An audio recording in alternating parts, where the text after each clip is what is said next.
Hello, my name is Barbara Kay, and on behalf of my co-host Susan Pertnoy and the Jewish Federation of Palm Beach County, I'd like to welcome you to our program, MOSAIC. Our focus today is the Jewish Federation's 2016 opening campaign. We're featuring Jerry Greenfield of Ben & Jerry's famed ice cream. We also have our brand new CEO and President, Michael Hoffman, and our board chair, Ray Golden.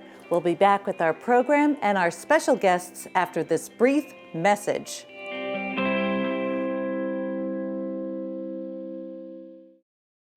It was a shock when my smart, strong husband had a stroke. His mind was agile, but everything else failed him. I didn't see how he could possibly recover.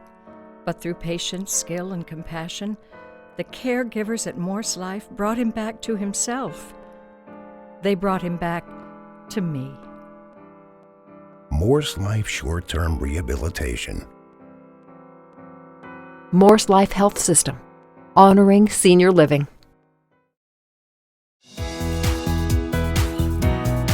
Federation and our overseas partners support the resurgence of Jewish life in Eastern Europe and the former Soviet Union. We also provide humanitarian assistance wherever Jews encounter poverty and crisis. Community, like every gift, counts. Together, we can ensure a vibrant Jewish future. Federation and you, changing the world together.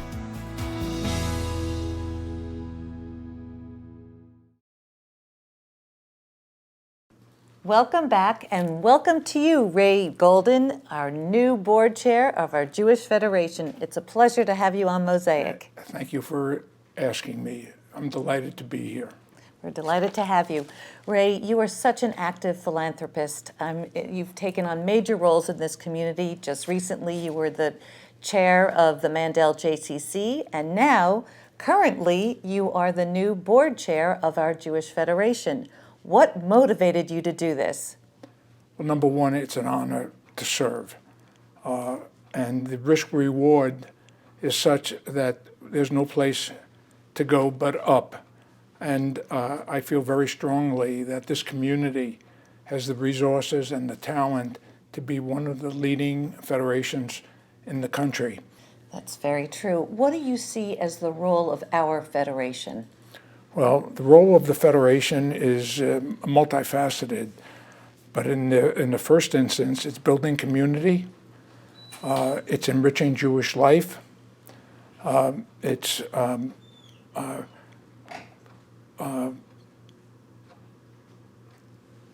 engaging and enriching our relationship with Israel, and it's protecting the Jewish community that is the responsibility of all Jews.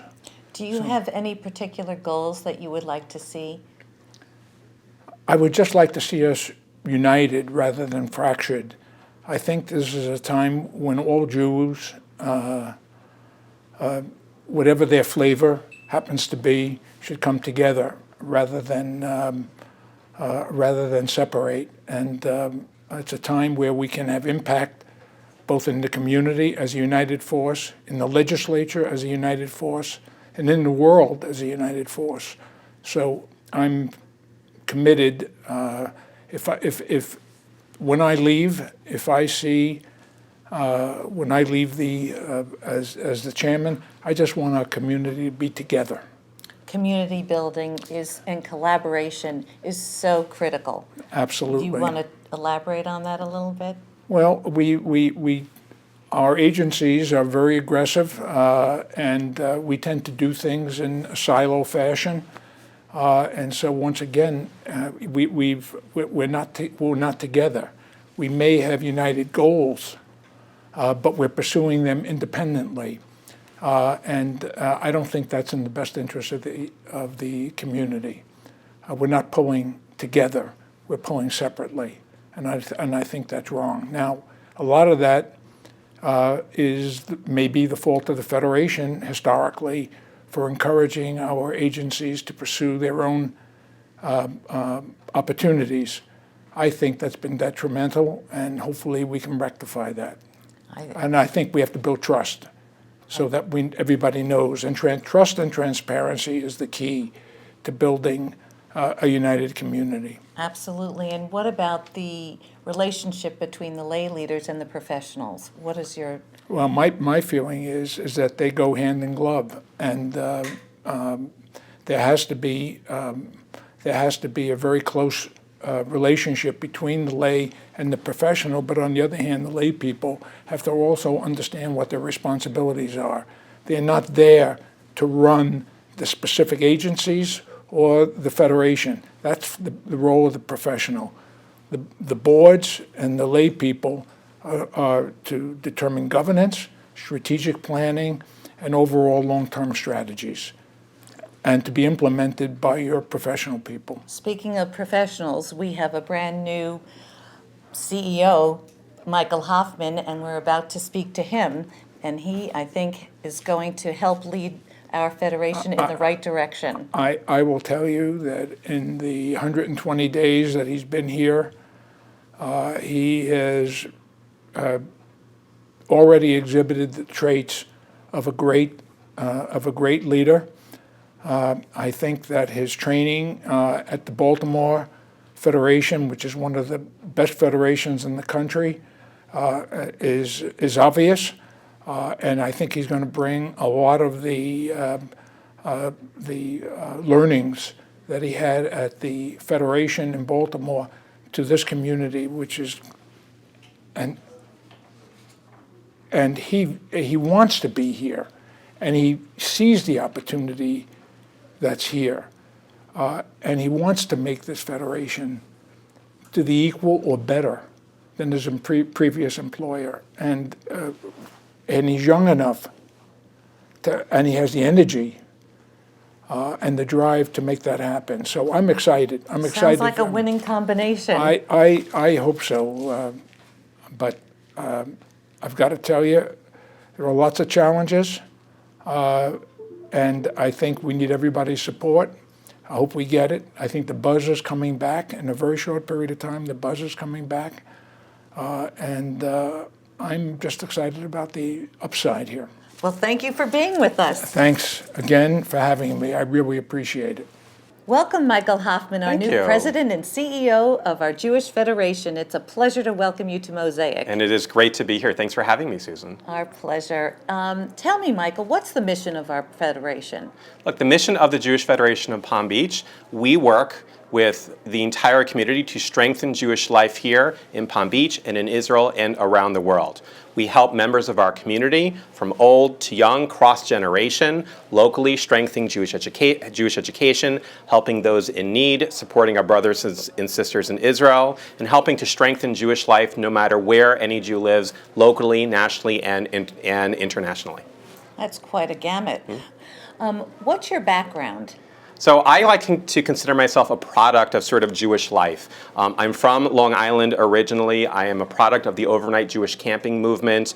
When I went to college at the University of Cincinnati, I was very involved on Hillel, serving as a leader and activist. And for the past 20 plus years, I've been working within the Jewish Federation system, up in New York at the old United Jewish Appeal National Office, working in communities across the country, raising money on behalf of Israel. And then for the past 15 years working at the Jewish Community Federation of Baltimore, which is one of the best training Jewish federations in the country. A wonderful and strong and vibrant community that has really prepared me to come here to be the CEO of this federation. So here's the question, why did you pick our federation?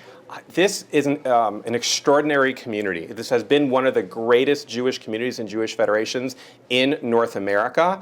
I like to say all the raw material is here. There is a dedicated group of volunteers and leadership who are passionate about building and strengthening Jewish life. We certainly have the financial resources here in Palm Beach. We have wonderful partners with our agencies and synagogues. So I really consider it a privilege to have this opportunity to work with lay and professional leadership to strengthen and build our local community here in Palm Beach. Can you talk about some of the challenges that you see before us? So we have a lot of challenges just as a Jewish community. We're seeing affiliation rates go down. We're seeing needs in the community increase. So we have to basically find ways to make Jewish life relevant and meaningful for really all generations in our community, from the next gen to the baby boomers, and basically harness their energy and their interests and connect the causes that they care about to those that are of concern and interest and priority to the Jewish Federation in support of the Jewish community. That's really a new way of looking at life and taking a direction of a federation. What are some of the programs you have for the younger people? So one is we want to make Jewish life relevant and meaningful for them. We want to basically provide Jewish content and relevance to their everyday Jewish lives. They're concerned about social causes. They're sort of immersed in their everyday lives. So how do we sort of bring Jewish life into their lives in a relevant and meaningful way? We want to promote volunteerism. People want to give with their hands and with their hearts, and then they will ultimately give in a philanthropic way. So how do we basically engage them in hands-on volunteerism so they can give back to the community and become more connected to each other and to what the Jewish community has to offer?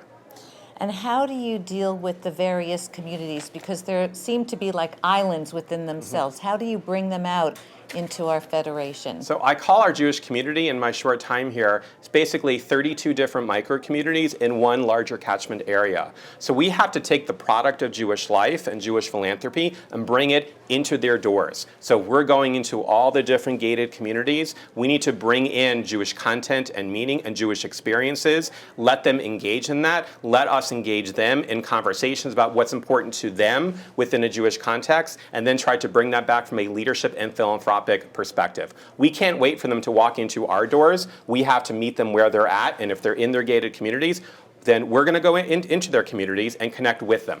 And what about the collaborative nature of the Federation in terms of our agencies? Tell me what you're doing to promote this. So I strongly believe that no one organization has the ability to build Jewish community on their own. It will take a collaboration. It will take strong partnerships. So as a federation, we like to serve as the central convening address for our network of agencies and for the Jewish community so we can build and utilize everyone's strengths. The Jewish Family and Children's Services are our experts in the field of social service delivery. The Jewish Community Center is our experts in the field of outreach and engagement, and so on and so on. So how do we bring everyone together? I've had the wonderful opportunity to meet with every single agency executive. Ray Golden and I are meeting with every single agency chair and president because we're coming with a message of we have to work together to strengthen Jewish life together to achieve all of our collective missions of a strong and vibrant Palm Beach Jewish community.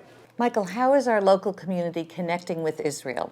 So Israel needs to be a central focal point of what we do at the Jewish Federation. We need to enable members of our Jewish community to connect to Israel in a very personal way. That's through exchanges, that's through sending people to Israel, through missions, through leadership exchanges. We need to bring Israel into our community. We have what's called a shaliach, an ambassador of Israel, spending a year, dedicating a year of her service of time here in the Palm Beach community, going to our schools and making Israel a very, very personal experience. So we have something called Partnership Together, which is connecting our Jewish community with the cities of Tzvat, Hatzor, Hagilit, and Rosh Pinah. It is basically, it is a mouthful. It's a mouthful, but it's a wonderful peopleful because we're able to bring both communities together to develop deep personal relationships and friendships through educational exchanges. We have kids in our partnership region Skyping and FaceTiming with kids in our schools here in Palm Beach at the Meyer Academy and our congregational schools. We have volunteer exchanges. We have professional exchanges. We're sparking economic development and investment in our sister city region. For us, it's about making Israel a personal experience for everyone. That's so exciting. Can you talk about some of our leadership programs that you have developed? So the strength of our community is our ability to train and develop sort of the next generation of leadership and activists who serve on the boards and guide all of our nonprofit organizations. We want to work sort of across generations and across constituencies, working with all of our agency partners and synagogue partners to prepare our lay leadership to serve in leadership positions through strategic planning, incorporating Jewish values in our decisions as volunteers and board members, of sort of cultivating the next generation. So we have pipelines of leadership that can serve on our boards and chairs for generations to come. It is critical. We're here tonight at the campaign opening, the 2016 campaign opening for the Federation. Can you talk about the event? So this is one of the most exciting events that we've had in this Jewish Federation in a long, long time. Jerry Greenfield from Ben & Jerry's is going to be talking about the importance of social activism and social entrepreneurship, which to me is very consistent with the message of Jewish Federation, of being an innovative and entrepreneurial philanthropic organization. Will also be the launch of our annual campaign, and having 400 plus people here at our campaign event tonight is going to help us launch one of the most successful annual campaigns that this community and this federation has seen in a long, long time. And we're celebrating each other, and we're celebrating our wonderful and vibrant Jewish community. Your enthusiasm and passion is just so wonderful for this federation. We are so excited to have you with us. We'll be back with Jerry Greenfield and the rest of our program after this brief message. Thousands of community members come together through programs and services provided by Federation and our local partner agencies to create a vibrant and vital community in Palm Beach County. Together, we can ensure a vibrant Jewish future. Federation and you, changing the world together. My wife was the light of my life. Being her caregiver was both a joy and a challenge. I was determined to stick with it, but I needed help. Moore's Life was there. I lost her after a long journey, but now Moore's Life comes to help me. I look forward to seeing them. Moore's Life Home Healthcare. Moore's Life Health System, honoring senior living. Welcome back to MOSAIC, and welcome to you, Jerry Greenfield. What a pleasure to have you here. I am thrilled to be here. You're the guest speaker for tonight. I am. Yeah. I just did a little bit of a warm-up. I met with an earlier group, the Jewish professionals, and they got a sneak peek, maybe a little more than they wanted, but you know, I was on the program, and so that's what they got. Well, I tell you something, I read your book. I fell in love with this book, How to Run a Value-Led Business and Make Money Too. Now that's what we do. We're value-edged business here in the philanthropy, but this is a business. How did you develop the spirit of this kind of a thing with your brother? Well, actually, Ben's not my brother. We're your friend. We're friends. That's right, it's your friend. You were the one which one was going to medical school?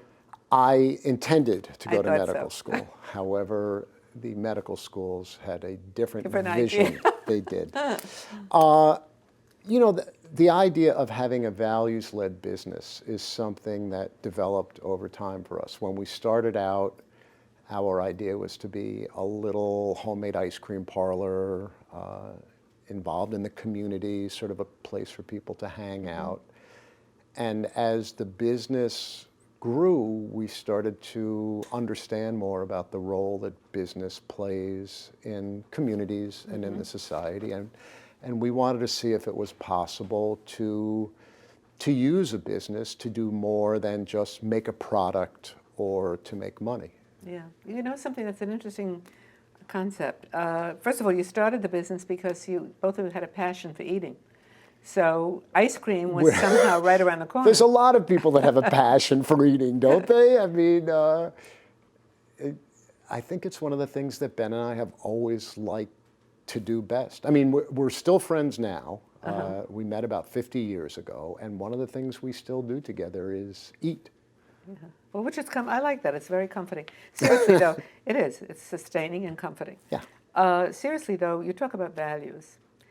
And when you talk in the philanthropic world, of course, there's an element of trust, there's value that you give to the society. It's interesting to see how a business can determine what value it's going to represent to the community. How do you do that? Well, for Ben & Jerry's, initially, we were a company that was pretty much a representation of who Ben and Jerry were as people. And we went through a process of trying to formalize values for the company so it wouldn't be based on Ben and Jerry. Mm-hmm. It would be based on the values of a company, because Ben and Jerry we're not going to be there forever, and we didn't want it to be personality-based. We wanted to be part of the organization.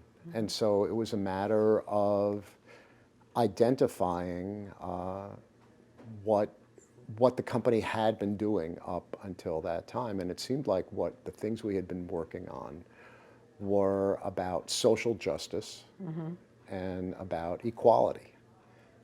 And it's kind of interesting. One of the questions that I was asked before is, did your Jewish upbringing have anything to do with establishing values in your company? It was asked by a rabbi. Well, that's okay. He's entitled to ask that, but that's an interesting question. Yeah, and Ben and I both went to the same temple, and one of the things that you learn in Jewish history is the oppression of the Jewish people, and you just naturally think about other people who are being oppressed or downtrodden, and if there are ways to help address that.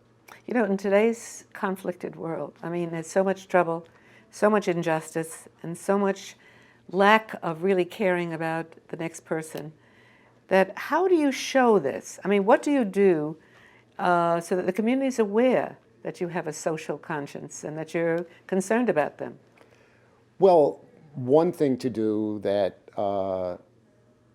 I wouldn't say it's that easy, but is to put money towards things. And Ben & Jerry's has a charitable foundation that it does. But I think what we discovered is that the most powerful thing about the company is its voice, that businesses are really respected, they are taken seriously, and that if a business is willing to talk about issues that are not necessarily in its own self-interest, but for the common good, that people really sit up and take notice. Yeah, and it makes a difference, I guess, because, I'm going to buy Ben & Jerry's because they've got a conscience.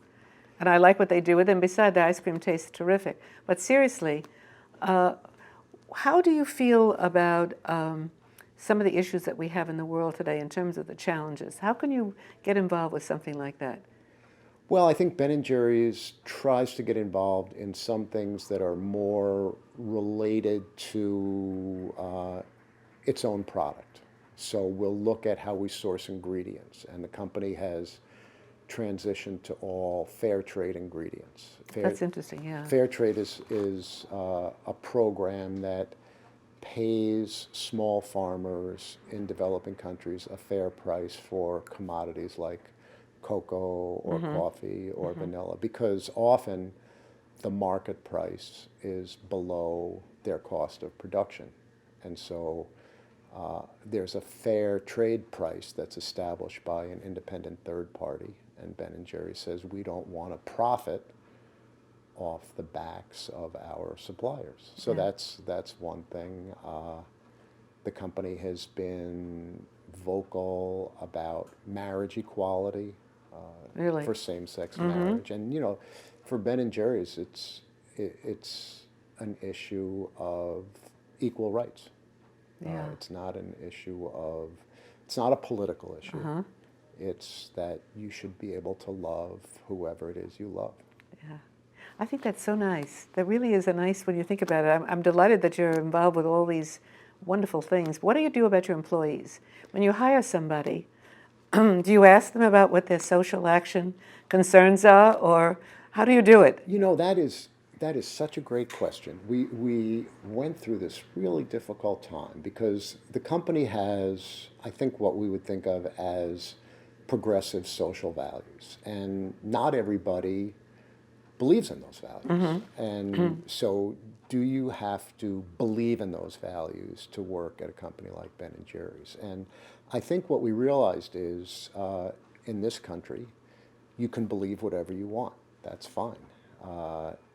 But when you're working at the company, you need to be working for the values, for the social mission of the company, in the same way that we wouldn't have somebody working who didn't believe in making the best ice cream while they were there. And in the same way, they weren't working to make a profit for the company. It's not okay for somebody to be working at the company and not supporting the social mission. It's just part of the job description. Yeah, in 1987, I think it was, you started, what was that, Scoop? Something, Scoops? And it was like U-Scoops. U-Scoops. I couldn't think of the name. Yeah. And you had your employees involved with it? Explain it. You know, that was a program to have Ben & Jerry's scoop shops owned by nonprofit organizations who worked with young people at risk. And so Ben & Jerry's people were the people that had all the expertise, and we certainly need to engage them when we wanted to undertake a program like that. But you also got them involved. They also had responsibilities. Share some of the responsibilities that your people working for you have. Well, you know, one of the interesting things, Ben & Jerry's has a reputation of being an environmentally conscious company. And the whole idea for that came from our employees. It was not the the management. It was not the executives. It was people who were making the ice cream, who understood all the boxes of things we were going through and all the waste of ice cream that was going down the drain. And they said, you know, we need to do something about this. If it wasn't for the line staff, Ben & Jerry's would be kind of just like any other company. Yeah. Before we end the program, I just wanted to ask you something. You designed a specific ice cream for the ENP of the Federation here. I thought that was so nice. There's a flavor called Satisfy My Bowl, which is working with the Bob Marley family. And the flavor was introduced in the United Kingdom, and Avi, our licensee in Israel, wanted to do it in Israel and connect with an organization that was doing great work, and he met up with ENP, the Ethiopian National Project, and they're making the flavor and giving their proceeds there, and also using the voice to help bring more attention to the issue. The only thing I can say is I hope that your value structure circumvents the entire world. It's not only your delicious ice cream, but you really do such a good job. Thank you very much. You're very kind. It's a pleasure. You know, that was wonderful. When you talk about values and philanthropy and business, and they worried about the social action into the community, I thought it was a beautiful program. It really was, and we're at a new beginning, which is also very exciting. New leadership, new year, and go Federation. You're right. Thank you for being with us. Be with us again next week when we have another look into the Jewish world. Goodbye from MOSAIC.